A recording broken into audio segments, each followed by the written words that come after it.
arms. Oh, I think disappointed from Wang Yunpo, I think it was. He had the opportunity. If he could have just nodded it back to Wagner Love square, he was never going to be afforded the time to take it down on his chest in the 6-yard box. But not a penalty for you at all? No, not a penalty for me. I think he knew that the chance had gone missing. He was trying to make the most of it. But it really was. A chance did go begging then. If he could have just opened his eyes and nodded the ball into Wagner Love's path, he almost had a tap-in.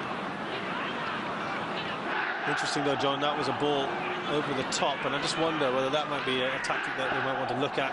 Going down the flank so far hasn't really worked for them. Maybe a more direct approach. Well, perhaps, yeah. One thing's for sure. Buriram had, well, they did last season in this competition, concede a few goals from not clearing their lines very well when balls have been delivered, decent balls being delivered in the box. I just didn't find that with Buriram, they do enjoy doing the nice things in the game. They like to get the ball down and pass it, but when it's time to do some of the more taxing, ugly side of the game, just a couple of the players go missing sometimes. Well, the crowd just a little bit heartened in the last couple of minutes. Perhaps they're finally just beginning to hit their stride. Shandong, they've got a free kick here. And nothing like a player. Just to remind the referee, don't forget what he did to me earlier, ref. Aloysiu, otherwise known as Santos, telling the referee what he thought of those challenges. Now, could this be the first test for Siwarak?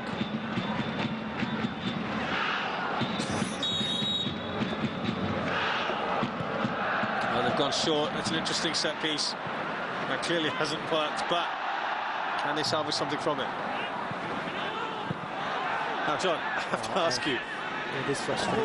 Would you not want a traditional clear into row Z rather than playing around with any penalty? Yeah, it's this like they're overdoing, they're taking the total football to the limits, and I have to say, how disappointed from Shandong Luneng then, because it was a decent area to get the ball in.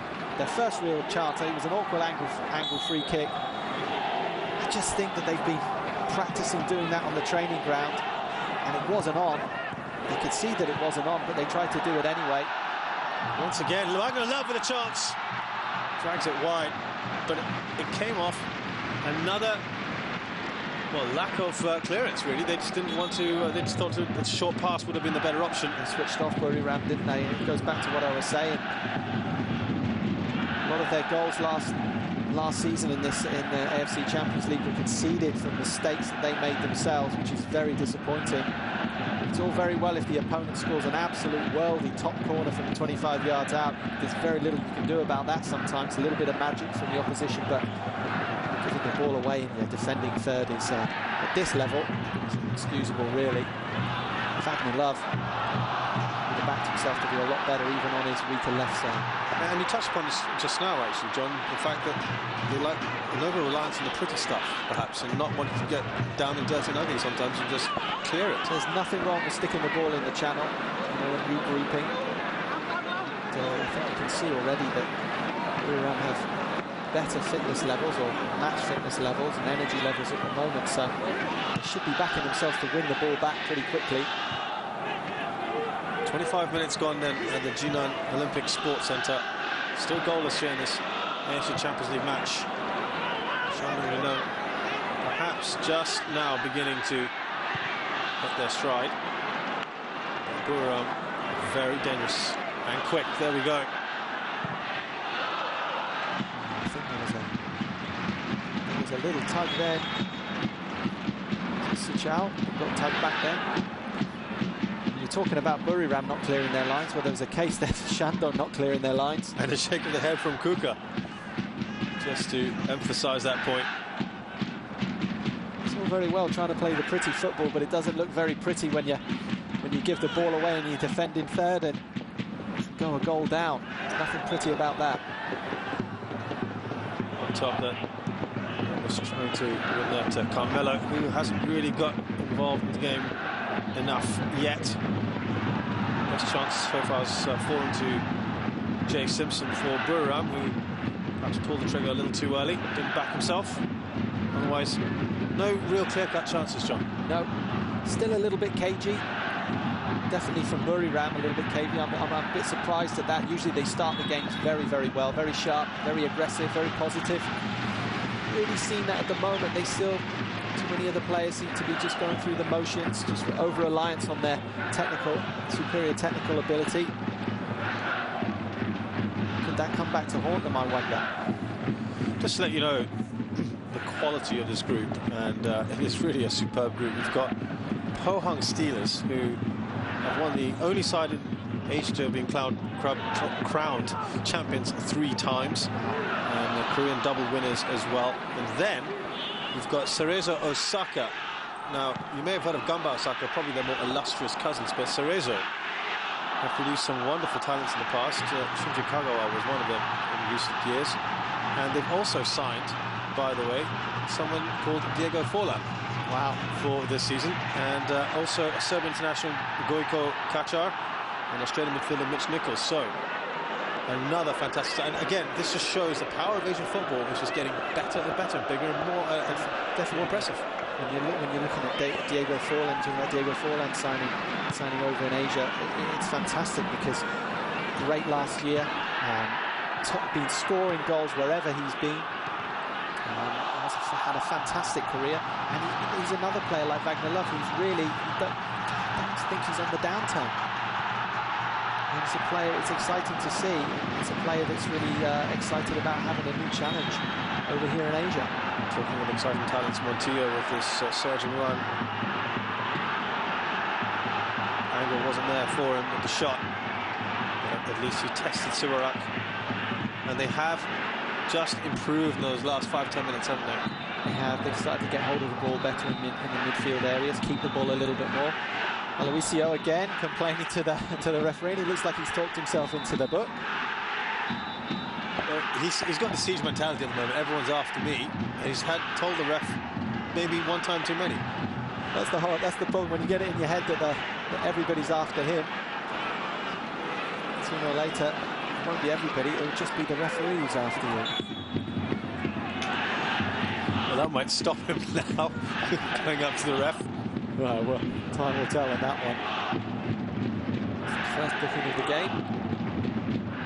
There were a lot of early challenges. That seems to have disappeared, thankfully. Yes, so a very good group then in Group E. I think picking 2. I was just going to say, picking 2 out of this 4. I mean, you look at Pohang Steelers, don't you? I mean, historically very good. I mean, every year they're very, very strong. They have a season every now and then, just a little blip, but that's only when they finish in the top 4 instead of champions in the domestic league. So Pohang Steelers, do you know what?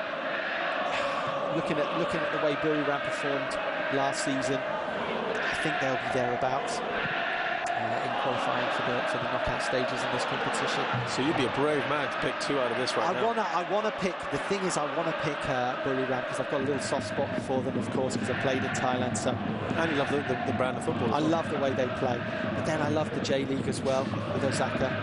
Beautiful city, of course. It's a real tough one. I mean, it's a real uphill task for Shandong Luneng, but still a lot of time left in this game. So let's see how they progress. Now, we talk about how dominant Guangzhou Evergrande have been in China. Let's look at Buriram, because they've won the Thai treble for the 2nd time in 3 seasons last year. Really putting their stamp on Thai football, aren't they? Yeah, they really are. And when you go and play at the stadium, Thunder Castle, the iMobile Stadium, as they call it, it's a packed house. Every time you go and play there, it can be a little bit frightening at times. That'll be interesting for teams like Shandong then to go and travel. It will be, because I tell you what, it's a bit of a boom town up there. There's not a lot going on other than their football, and you know, it's a bit of an industrial town, big factories, and everybody turns out to go and watch Buriram play. The only thing is, they seem to focus so much on making the stadium beautiful, and the stadium and the pitch like an absolute pristine carpet to play in. They forget the security at times. So as an away player, if you've made a few bad challenges, as I had in my time playing there, you can fear for yourself a little bit after the game. Take your time leaving the stadium is best advice. You have been warned, Shandong Luneng. As that free kick is easily taken care of. Tio. Good challenge again. This is Carmelo now. Jay Simpson looking for the return pass to Carmelo. Needs some support. They've had the overlap for a second. That's good persistence. Wong Yong-po. Still with Buriram though. Tiraton, who could shoot from distance, he does. And that is absolutely brilliant with Wagner Love. That's your striker there. That's your marquee striker. That's what you want to see, don't you, John? That's what I tell you what. That can be sometimes as good as a goal, I tell you. Wonderful commitment from Wagner Love. And there's Simpson, just over. What a delivery. Bumanathan, I think. Teraton. Hung up beautifully for it, didn't he? Oh, terrific ball in. Jay Simpson just making a bit of rehab. No right to really get his head on that. Under pressure, but some last-ditch defending from Shandong and from your marquee striker. What fantastic.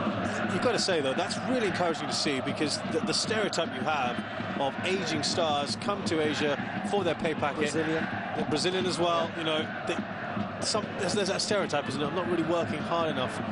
But that's just great to see, and the fans will enjoy that as well. The fans would love that. The fans would love that, and the young players as well. There's a few younger players as well in the Shandong side. They'll look to Wagner Love, and let's be honest, Wagner Love, multi-millionaire, Brazil international. I played with Brazilians as well myself.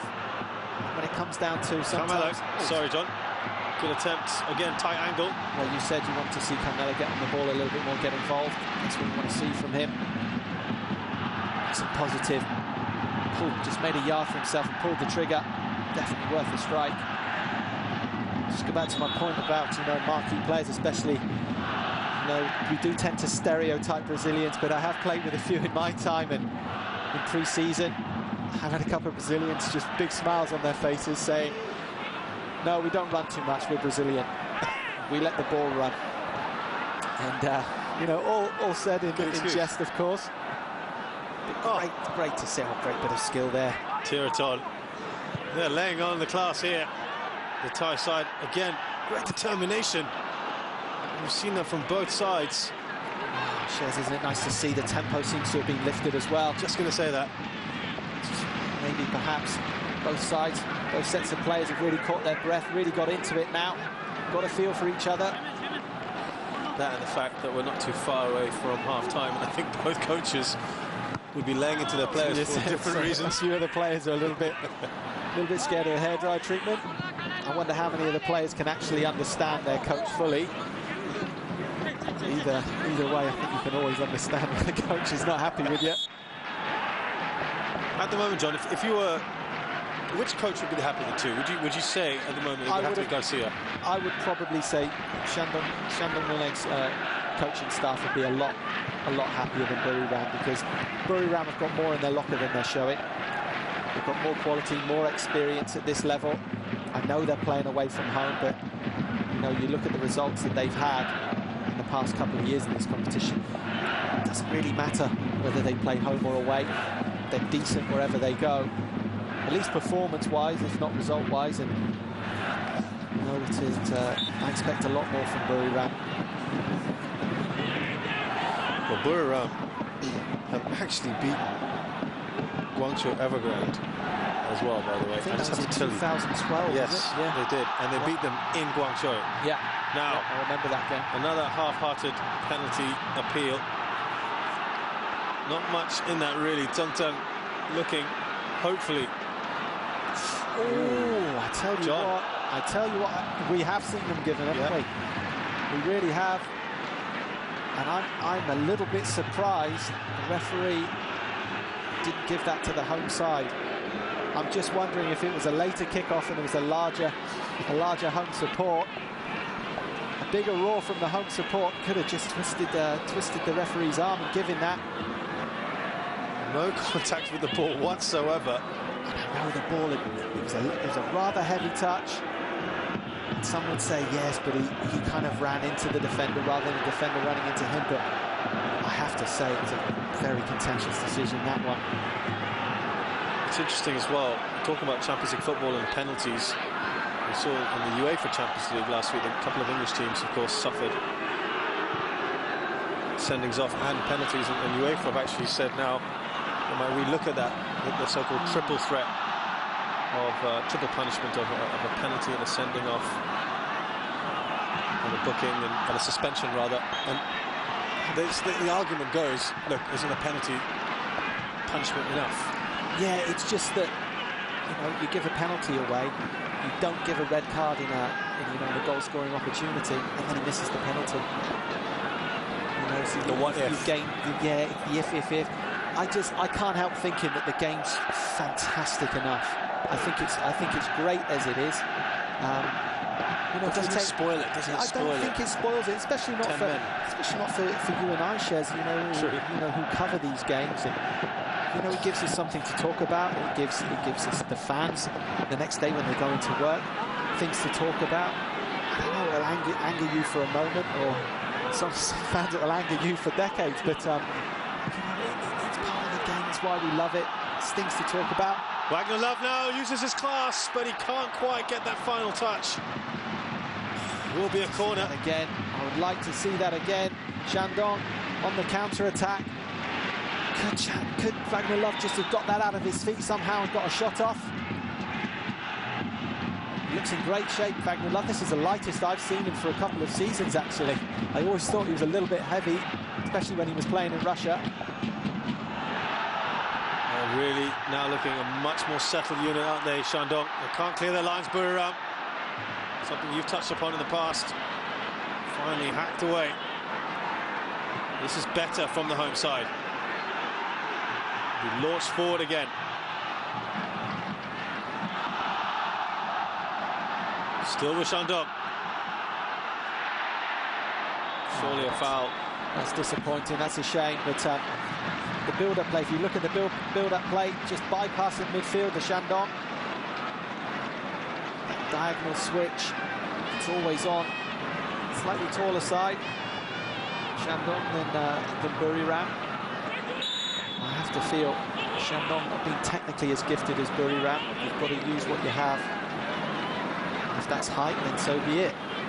But they do look a little bit nervy, Buriram at the back when the ball comes in the box. Could be a lack of communication. Lovely from Jay Simpson. He was asking for the return ball, wasn't he? Yes, I wonder if the correct decision was made. If you could have just maybe a little bit disguised on the pass, faked to strike the ball, but just slipped Jay Simpson in because he carried on his run. A decent passage of play. It looks a little bit end-to-end at the moment. Here we go. We don't see Jay Simpson just out of shot, making a decent run into the box. He's scrambling across his goal, but never in any real danger.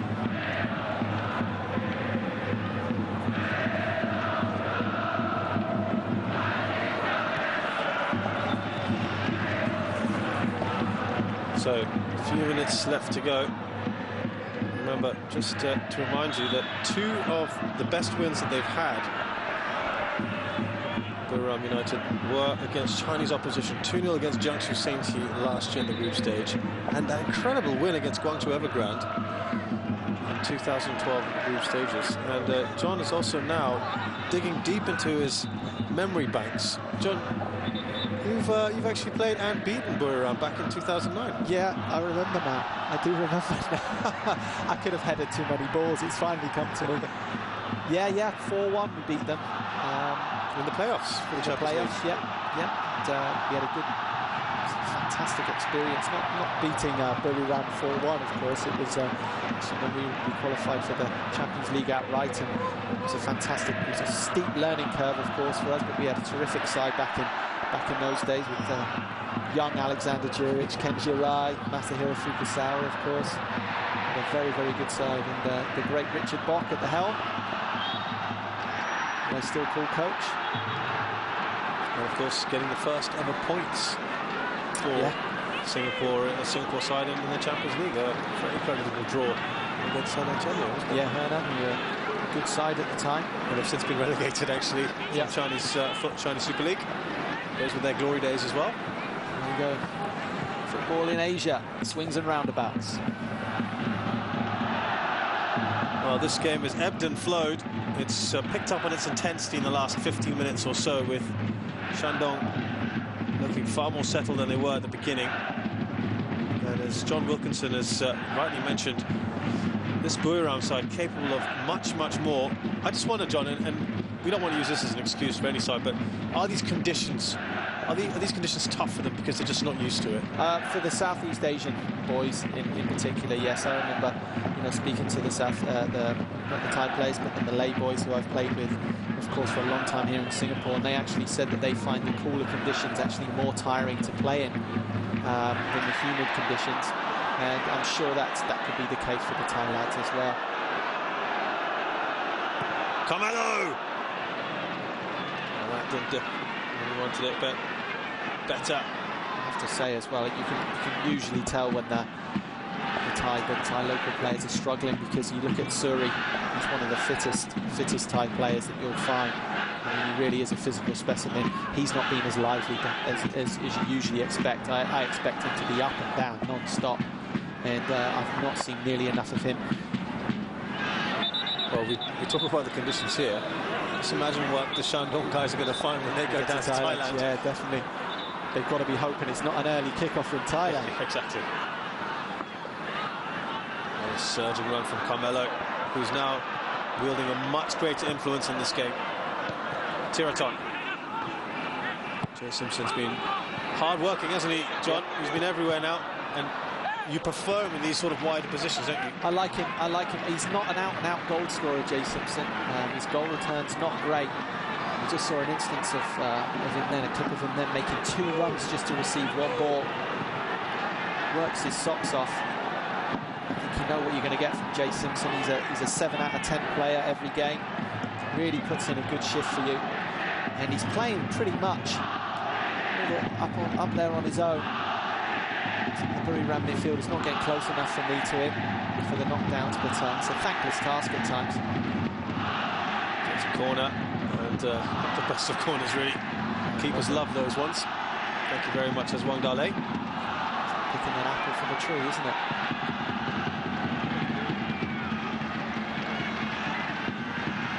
People getting a few tweets through, I have to say, from some of my Thai followers, saying that Buriram will be happy for a draw away at Shandong. And that seems a little bit strange for me. I don't really think that Buriram have ever really played for a draw, no matter who they're playing against. I know you've got Jay Simpson up front, all on his lonesome, but they're just a naturally attacking side. And I look at individually the players they have, just naturally very, very positive players. If you look at the way they're set up, you've got 3 forwards there, you can see them lining up.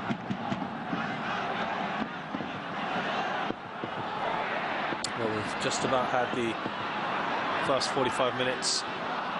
Actually, a little bit out of time. There you go, just the 1 minute. Interesting half-time talks. John, what do you think both coaches will say? Either coach will say first. But let's pick on Shandong Luneng, Kuka. I think he's going to have. I think he would say, let's be a little bit more positive. Let's be a little bit more direct. There is gaps over the left back and right backs of Buriram, so you can get that ball into midfield and then just clip it diagonally, get that ball in, because Buriram don't look comfortable defending crosses coming in. And if you were Garcia talking to the Buriram boys? Well, if I was Garcia, I'd be really putting a rocket up some of the players' backsides and just be saying more energy levels. Let's play some 2-touch. The pitch doesn't look, it looks good, but it looks a bit bobbly at times as well. It's 1 and 2-touch. Trying to get the ball wide as well in particular. Trying to get closer to Jay Simpson because he's up all alone. The whole a little bit cagey the first half, I have to say, Shez. Is it going to open up in the second half? I can't believe there's not goals in this game. I don't want to jinx the second half, of course. So the referee, Ali Reza, has blown for half-time here at the Jinan Olympic Sports Centre. It's been cagey for most of this first half, and then the last 15-20 minutes or so, there's been a nice intensity about it. It sets us up very, very well for the second half. Both coaches, I'm sure, will have plenty to talk about. For now, though, we're going to take a short break. At halftime here at the Jinan Olympic Sports Centre, it's Shandong Luneng 0, Buriram United 0. Stay with us here. Get ready for all the fast-paced action every weeknight on Fox Sports.